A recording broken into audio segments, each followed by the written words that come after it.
This is the Casa de Chandoa. My name is Wayne Newton, and this is my home. How does a man go from sold-out shows and screaming fans to losing it all? He was Mr. Las Vegas, known for the velvet voice, the charm, and the dazzling tuxedos. Wayne Newton wasn't just a performer. He was something more extraordinary. But while the world celebrated him, behind the scenes, something extremely heartbreaking and disturbing was happening. Wayne's money didn't just disappear overnight. It was a slow and painful process. And what looked like success on the outside was hiding years of financial stress and mounting debt. At 83, Wayne Newton still hasn't recovered from the devastating financial lows he had to deal with. And if you take a closer look at him, you'll see that this legend is carrying a weight and a story that hasn't been fully told until now. The rise of Mr. Las Vegas. Wayne Newton was born in 1942 in Norfolk, Virginia, not into wealth or luxury, but his roots were rich in culture and ambition. With a mix of Cherokee and German ancestry, Wayne's early life was far from glamorous. His family didn't have much, but they had heart and talent. It was this talent that Wayne would tap into from the moment he could walk, setting the stage for a career that would catapult him to superstardom. By the time he was just 6 years old, Wayne was already performing alongside his brother.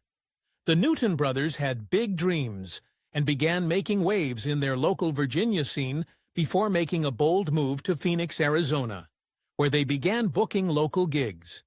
Little did young Wayne know that this decision would be the first of many that would eventually shape him into one of Las Vegas's most iconic figures.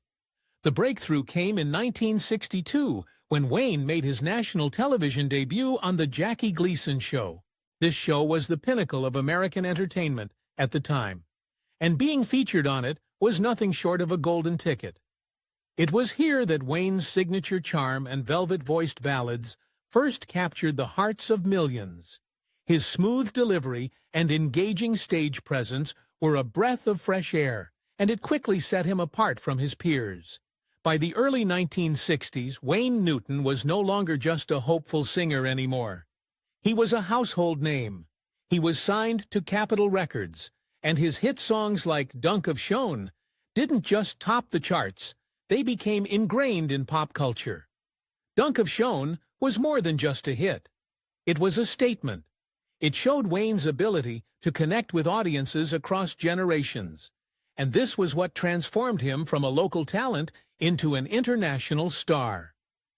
But Wayne didn't stop there. His talent was versatile, and his catalog reflected proof. By the 1970s, Wayne became one of the biggest entertainers in Las Vegas. He would perform for multiple nights a week, and he even held the record for total crowd counts during his peak. Just like that, Las Vegas became his second home. Wayne wasn't just another performer in Vegas, he was a staple and a symbol of the Vegas lifestyle. The city's lights were his stage, and the audiences flocked to see him perform. It got to the point that Wayne Newton's name became synonymous with the Las Vegas Strip, and he was often referred to as Mr. Las Vegas himself. For decades, he played a pivotal role in shaping the city's entertainment scene, and he earned respect not only from fans, but also from his fellow performers. But Wayne's career was built on more than just his voice. The fans loved him for his brand. Wayne had an intoxicating mix of style, charm, and a deep connection to the city that gave him so much, and he eventually went on to become one of the city's most beloved and enduring figures. But while Wayne was rising to the top of his game, something darker was starting to brew beneath the surface. It wasn't long before Wayne's financial stability began to unravel in ways no one could have predicted. Dangerous deals and dark shadows. By the early 1980s, Wayne Newton had already solidified himself as the entertainment king of Las Vegas, with a reputation that stretched far beyond his music career. But in his pursuit of even greater wealth and power, Newton found himself diving into waters far more dangerous than the glamorous world of show business. In 1980, Wayne set his sights on one of the most ambitious moves of his career. He decided to purchase the iconic Aladdin Hotel and Casino on the Las Vegas Strip. You see, the Aladdin wasn't just any hotel, it was a symbol of Vegas luxury, and owning it would cement Wayne's legacy as not just a performer, but as a true mogul of the city. But as with many high-profile business ventures, things were never as simple as they seemed. In order to secure the deal, Wayne began working with various investors, including a man by the name of Guido Pinocci, who was allegedly connected to organized crime. Pinocci wasn't just any businessman, he was rumored to have ties to the mob, particularly with figures known to operate behind the scenes in Las Vegas. And it was this association that would come back to haunt Newton. The problem began in 1980.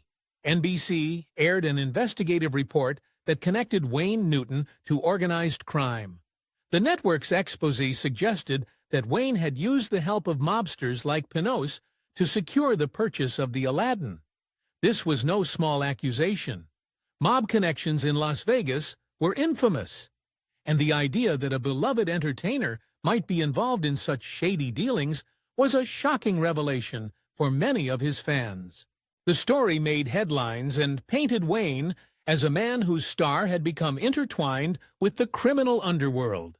Naturally, Newton didn't take kindly to these allegations.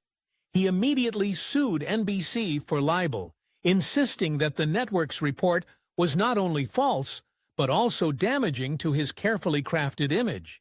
After a lengthy legal battle, Wayne was initially awarded $19.3 million in damages. However, the amount was later reduced to $5.2 million, and then the entire judgment was eventually overturned by the Ninth Circuit Court of Appeal. But the damage to Wayne's reputation was already done. The accusations had planted a seed of doubt in the public's mind. People began to question if the clean-cut, charming performer had really played by the rules, or if there were darker forces lurking behind his success. The allegations were more than just an attack on his character. They were a turning point in Wayne Newton's career. His once innocent persona of the showman was replaced by whispers of questionable deals and murky business practices. He wasn't just an entertainer anymore. He was a man who had been associated with the dangerous world of organized crime. Suddenly, people were no longer just talking about his voice or his charm. They were questioning how far he had gone to climb the ranks of Vegas's elite. His relationship with Guido Pinocci, regardless of the court ruling, continued to loom large in the media. It wasn't just about the hotel deal. It was about the kind of people he was willing to get involved with to make his dreams a reality. This wasn't the Vegas the public knew. This was a darker side of the city, one that even the brightest stars weren't immune to, and this was just the beginning. As the 1980s progressed, Wayne's once stellar career began to face even bigger challenges. The mob connection scandal would prove to be the beginning of the financial collapse that was just around the corner. The pressure of maintaining his wealth, his businesses, and his public image would push Wayne to make decisions that would further unravel the empire he had built. The financial fallout. Wayne Newton's Las Vegas empire wasn't built overnight. Over the decades, he had slowly crafted a lifestyle that was the very definition of luxury. But behind the velvet curtains, cracks were beginning to show. In the 1980s and 90s, although he was performing nearly every night and still enjoying fame and wealth, Newton's financial troubles had begun to mount, and this problem would threaten everything he had worked so hard to build. The root of Wayne Newton's financial collapse can be traced to his lavish spending habits. As one of the most recognized entertainers in the world, Wayne lived the life of a true Vegas mogul, from mansions to expensive cars to an entourage that often traveled with him. Nothing seemed out of reach for him. However, all these luxuries came at a cost, and Wayne's financial management left much to be desired. By the time the 1990s and early 2000s rolled around, Newton owed millions in debts and unpaid taxes, and it was only a matter of time before the Internal Revenue Service came knocking and demanding payments that Wayne simply couldn't afford. In 1992, the debt had spiraled out of control, and it was reported that Wayne owed between $20 million in debts and over $341,000 in unpaid taxes. Things got so bad that Wayne was forced to declare Chapter 11 bankruptcy in order to restructure his finances. Chapter 11 allows a business or individual to continue operations while reorganizing debt, but it was a humiliating moment for the entertainer. Wayne's financial troubles were no longer just a private matter. They immediately became public. His bankruptcy proceedings were plastered all over the media, turning what had once been an inspiring career into a cautionary tale about the dangers of overspending and poor financial management. But the problems didn't stop there. It wasn't just taxes and mounting bills. Lawsuits seemed to follow him wherever he went, further draining his resources. The more people Wayne owed money to, the more they came for him in the courts. The public was stunned.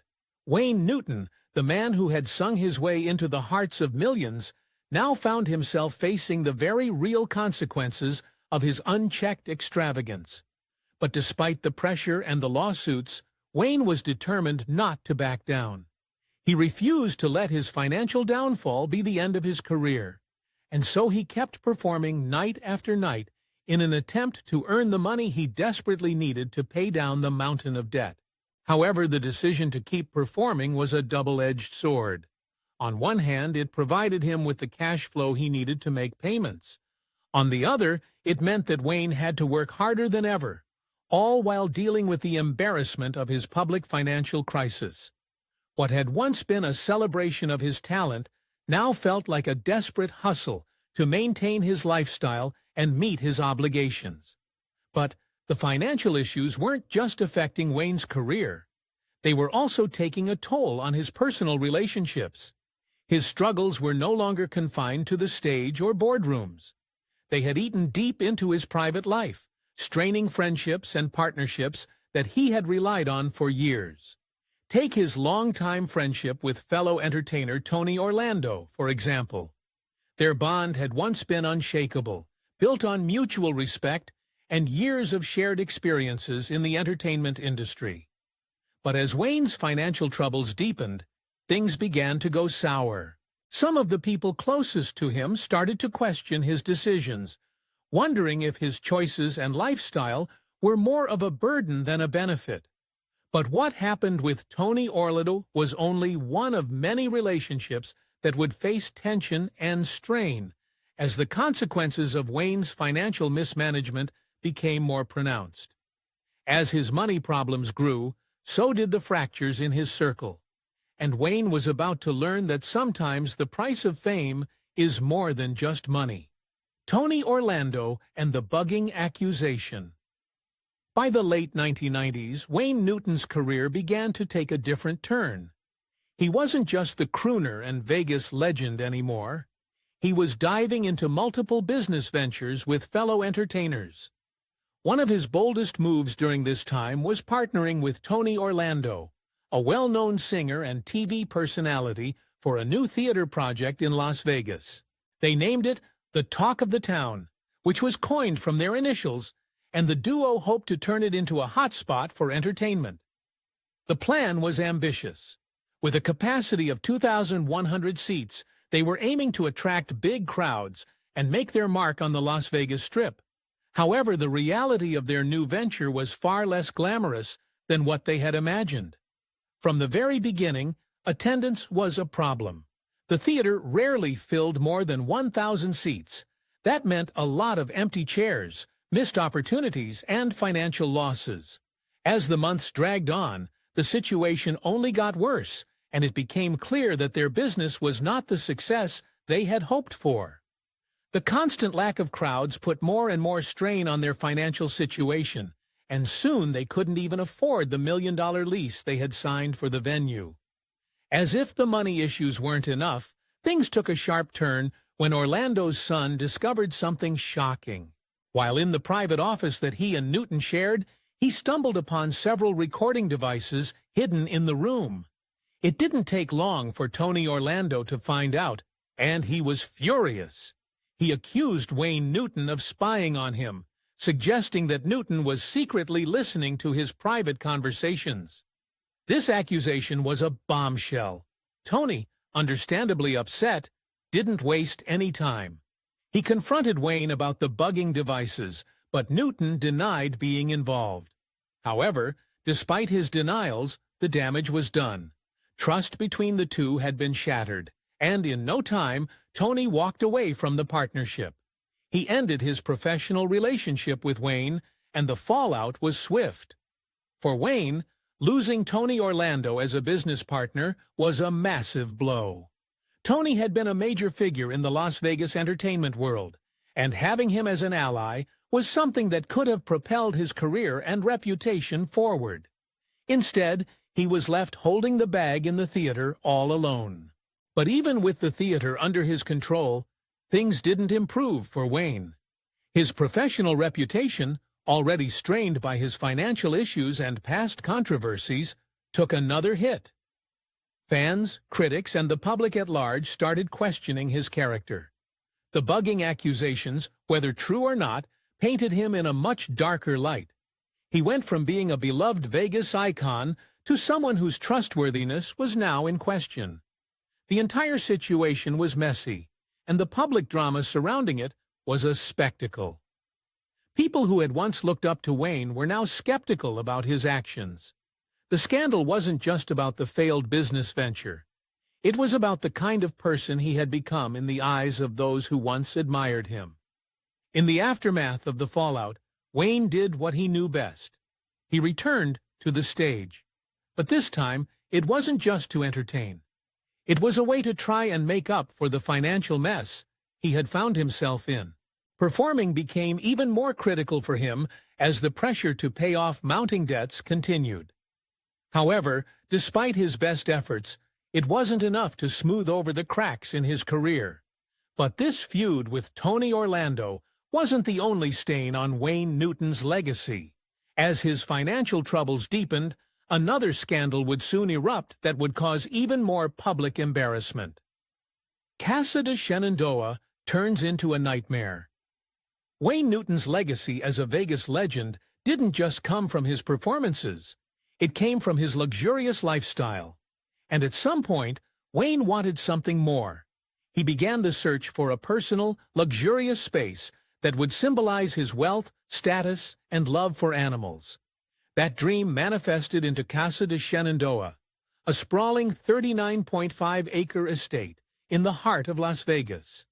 This was no ordinary mansion. It was a grand reflection of Wayne's success and his love for the finer things in life. Nestled in the Nevada desert, the estate was the epitome of luxury. It housed Arabian horses, exotic birds, and a collection of luxury cars. Everything a wealthy man would want to showcase. For Wayne, Casa de Shenandoah wasn't just a home. It was a statement and a physical manifestation of all the success he had achieved over decades of hard work, both in show business and in his personal ventures. It became a symbol of his dominance in Vegas, an icon almost as well known as Wayne himself. But as the years went by, what was once a dream estate slowly transformed into something much more complicated, and ultimately, it became a financial and legal nightmare. In the early 2010s, Wayne Newton partnered with CSD LLC, a company led by Lacey and Dorothy Harbour, to turn Casa de Shenandoah into a tourist attraction. His vision was clear. They planned to open the estate to the public and transform it into a museum that showcased his life, his career, and his famous home. The plan included offering guided tours, setting up a gift shop for fans, and even turning part of the estate into a wedding venue. Newton saw this as a chance to make money, share his history with the public, and keep the estate alive with visitors long after he had moved on to other ventures. At first, the idea sounded like a good one. After all, Wayne Newton was a staple of Vegas entertainment, and a museum dedicated to his career seemed like it would be a hit with fans who had followed him for decades. The estate was already a well-known part of the Vegas landscape. Who wouldn't want to take a peek behind the gates of Casa de Shenandoah? However, things started to go south almost immediately. As the renovation process began, tensions quickly flared between Wayne and the company he partnered with. One of the main points of contention was the handling of the estate during the renovations. Wayne was allegedly asked to vacate the property while construction and improvements were made. However, according to Wayne, the company refused to let him return to his own home once work started. This led to a series of legal battles, with Newton suing the company for breaching their contract and mishandling the estate. He argued that the company had mishandled the renovation process, and his relationship with them deteriorated even further. However, the company argued that Wayne had refused to move out of the house for the renovation to take place, in a bid to stall the project. But it wasn't just the legal disputes that caused the project to implode. Neighbors in the area began to complain about the constant traffic and the noise caused by the renovations. Las Vegas, while known for its bustling tourist attractions, wasn't always welcoming to large-scale projects that disrupted the peace of residential neighborhoods. With the estate drawing in visitors for tours and other events, the local community wasn't happy with the increased traffic and the disturbances that came with it. Despite these challenges, Newton pressed on. But it became clear that the dream of turning Casa de Shenandoah into a successful tourist destination was slipping away. The tours didn't attract the kind of crowds they had hoped for, and the estate struggled to generate the level of revenue necessary to cover its ongoing costs. What was supposed to be a legacy project for Wayne Newton turned into a financial burden that he couldn't seem to escape. As the legal battles wore on, it was clear that the project was spiraling out of control. Newton found himself embroiled in disputes with both the company he had partnered with and the city of Las Vegas itself.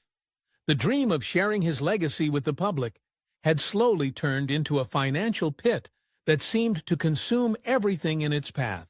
In the end, Casa de Shenandoah couldn't sustain itself as a tourist attraction.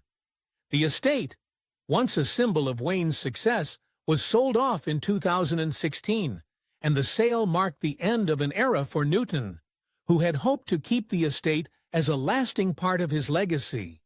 It was a bitter end to a project that had consumed so much of his time, energy, and resources. But beyond the financial losses, the whole scandal added another layer of complication to Wayne Newton's already troubled reputation. He had once been a symbol of Vegas glitz and glamour, but now, with the failure of Casa de Shenandoah, his public image was taking a serious hit. Fans who had once admired him began to see him as someone whose dreams were falling apart, and while he still remained a beloved figure in some circles, his reputation as a business mogul took a serious hit. But this money pit wasn't the only thing draining Wayne Newton. His financial troubles were far from over, and the real test of his legacy would come from the mounting debts and never-ending court cases that followed him into the later years of his life. Former employees began suing him for unpaid wages, further complicating his already unfortunate situation. These suits added to the growing pile of legal battles, with each one threatening to chip away at the fortune he had worked so hard to build. The legal bills kept growing, and little by little, they drained his finances. What used to be a shining career was now buried under court cases, and every new loss hit his wallet hard. As the years went on, Wayne Newton's name became more closely associated with lawsuits than with his music. Headlines began to focus on his legal troubles rather than his hits, and his once polished image as the Mr. Las Vegas of the entertainment world started to fade. The public's fascination with his career turned into fascination with his courtroom battles, and every new lawsuit seemed to add fuel to the fire. In the end, these never-ending legal challenges not only drained his finances, but also tarnished his legacy. The man who once sang velvet-voiced ballads on stage became a figure synonymous with scandal, courtrooms, and financial collapse. What was once a respected career in entertainment now felt overshadowed by years of legal drama. And as lawsuits continued to pile up, Wayne Newton found himself fighting not just for his wealth, but for his reputation, which seemed to slip further and further away with every new courtroom battle. But now, at 83, with so much behind him, there is one lingering question. What's left for Wayne Newton? What's he currently up to? Well, the answer to this question and how Wayne Newton currently lives will surprise you. Still hustling at 83. Despite a lifetime filled with incredible highs, devastating lows, and a string of headlines that painted him in a less than flattering light, Wayne Newton is still out there performing. At 83, after decades of lawsuits, bankruptcies, and public scandals, you'd think he'd be ready to step away. But Wayne's love for the stage, his deep connection with music, and his undeniable need to keep going keep him performing, even if his life hasn't turned out the way he once dreamed. In 2021, Newton faced a serious challenge, a spinal injury that could have ended his career. Yet in true Wayne Newton fashion, he wasn't ready to throw in the towel. He said time and time again that his heart belongs to the stage. It's where he feels most alive, and it's where he feels his greatest connection to his audience. Even after all the financial turmoil and personal battles, Wayne's desire to perform never faded. These days, Wayne doesn't headline the massive shows of the past. His schedule is much lighter, but he's still out there, engaging with his fans in an intimate setting. His new show, Wayne Up Close and Personal, gives his fans a chance to see a more vulnerable side of him. The performance is smaller, more personal, and at venues where the intimacy of the space allows Wayne to share not just his voice, but also stories from his incredible journey. It's as if the stage is no longer just his livelihood, but a way for him to connect with the fans who've stuck by him all these years. But as much as Wayne loves the stage, there's no denying the financial pressures that still loom. His debts, the years of legal battles, and the massive lifestyle he's maintained for so long mean that performing is also a necessity. The music may be in his blood, but the reality is that Wayne is still trying to pay off the very lifestyle that almost destroyed him. It's almost bittersweet to watch him now. This man, who once ruled Las Vegas, commanding the spotlight, is now taking a step back to perform in a quieter, more modest way. He may no longer fill the grandest theaters in the city, but there's a sense of resilience in his smaller performances. His fans are still there and they still adore him.